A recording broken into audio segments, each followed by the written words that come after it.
Pemirsa yang berbahagia, telah sampai kepada kami satu pertanyaan yang isinya, bagaimanakah cara taubat dari zina? Haruskah melakukan sholat taubat? Pertama, berkaitan dengan masalah sholat taubat. Sholat taubat adalah sholat 2 rakaat yang dilakukan oleh seorang yang terkesan dengan satu dosa yang ingin dia bertobat darinya. Maka dituntunkan untuk sholat 2 rakaat biasa, tidak ada tata cara khusus untuk pelaksanaannya, dan setelah selesai sholat tersebut kemudian dia ungkapkan bagaimanakah tobatnya, penyesalannya kepada Allah Subhanahu wa Ta'ala atas dosa dan kesalahan yang telah dia lakukan. Dan hadis tentang sholat taubat ini diriwayatkan oleh Tirmidzi dari sahabat Abu Bakar As-Siddiq radhiyallahu anhu, dan hadisnya mungkin bisa kita katakan diperselisihkan oleh ulama. Sebagian ulama semacam penulis kitab Sahih Fiqh Sunnah menilai hadisnya adalah hadis yang dhaif, hadis yang lemah. Namun sebagian ulama yang lain, diantaranya adalah Al-Hafidz Ibnu Katsir di tafsirnya, menilai hadisnya adalah hadis yang derajatnya hasan.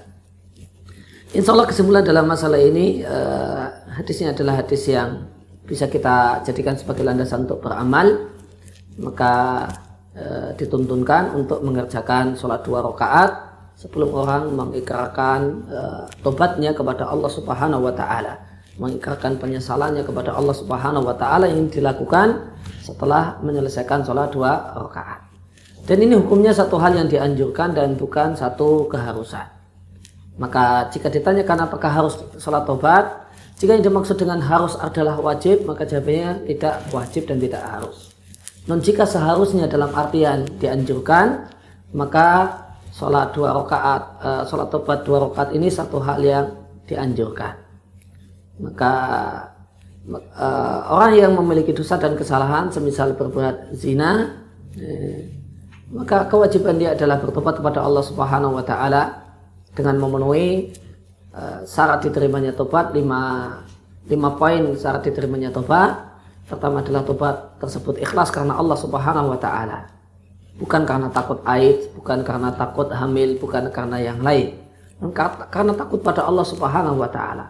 Juga orang itu berhenti dari maksiatnya, dari zinanya, namun karena takut aid atau karena takut hamil atau karena ketakutan yang lain, maka ini tobat yang tidak ikhlas karena Allah.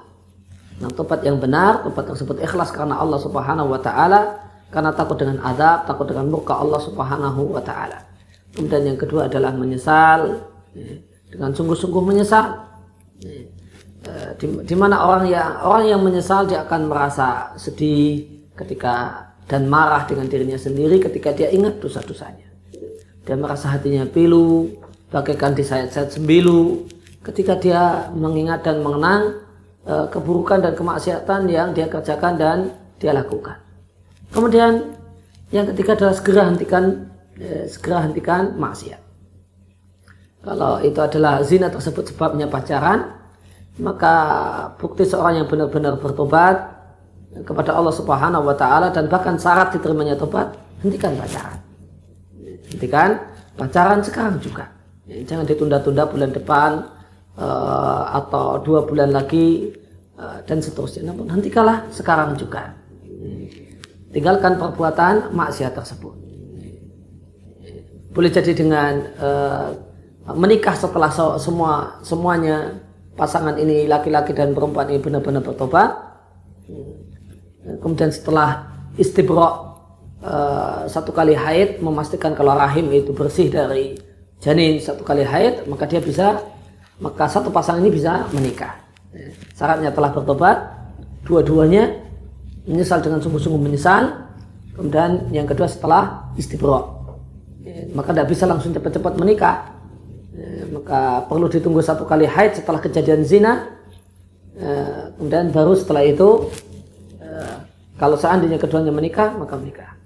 Jika tidak, maka jika menikah dianggap satu hal yang belum memungkinkan karena masih kuliah atau yang lainnya, maka putuskan hubungan haram saat ini juga. Maka hentikanlah kemaksiatannya dan faktor dan penyebab kemaksiatan.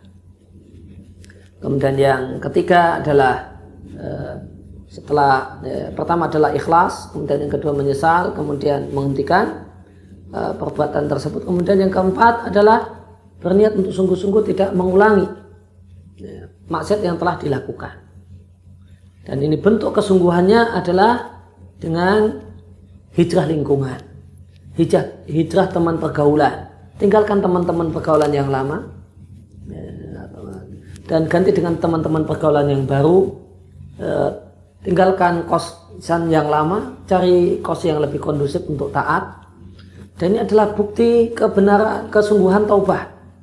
Sebagaimana kisah orang yang membunuh 99 orang, yang kemudian dia lengkapi dengan 100 orang, dia lengkapi sehingga menjadi 100 orang, maka dia disarankan oleh ulama di zaman itu, tinggalkanlah kampung, karena kampung adalah kampung yang busuk, kampung maksiat, kampung yang akan menjerumuskan dan mengajak orang untuk terus berbuat maksiat. Berpindahlah engkau ke kampung yang lain, lingkungan yang baru. Di sana banyak orang-orang taat, Anda bisa beribadah kepada Allah Subhanahu wa taala bersama mereka.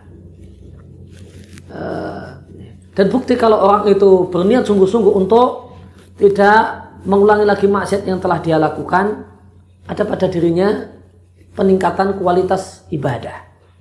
Maka dia kemudian lebih rajin dalam mendekatkan diri kepada Allah Subhanahu wa taala, salatnya, puasanya, dia lebih rajin datang ke majelis-majelis ilmu, ya, mendengarkan kajian-kajian ilmiah yang bersumberkan dari Quran dan Sunnah sesuai dengan pemahaman salaful ummah, para sahabat Nabi ridwanullah alaihim ajma'in. Kemudian syarat diterimanya tobat yang kelima adalah manakala tobat tersebut dilaksanakan sebelum pintu tobat berakhir. Dan pintu tobat itu berakhir ketika nyawa telah sampai di tenggorokan. Maka orang yang ada pada dirinya memenuhi 5 persyaratan ini, maka dia adalah orang yang sungguh-sungguh bertobat. Dan Allah Subhanahu wa taala menjanjikan bahasanya orang yang benar-benar bertobat, maka dia seakan-akan bagaikan orang yang tidak melakukan maksiat tersebut. Sebagaimana sabda Nabi Shallallahu Alaihi Wasallam dalam hadis yang diriwayatkan oleh Ibnu Majah, derajatnya hasan, Nabi Shallallahu Alaihi Wasallam bersabda, "At-taibu minadz-dzanbi kaman la dzanba lahu." Orang yang sungguh-sungguh serius dan benar-benar bertobat dari satu dosa, maka dia adalah seakan-akan tidak pernah melakukan dosa tersebut. Demikian jawaban yang bisa kami berikan. Mudah-mudahan bermanfaat, menjadi ilmu yang nafi', ilmu yang manfaat, ilmu yang membuahkan amal, dan ilmu yang kemudian disebarluaskan kepada yang lain. Demikian. Wassalamualaikum warahmatullahi wabarakatuh.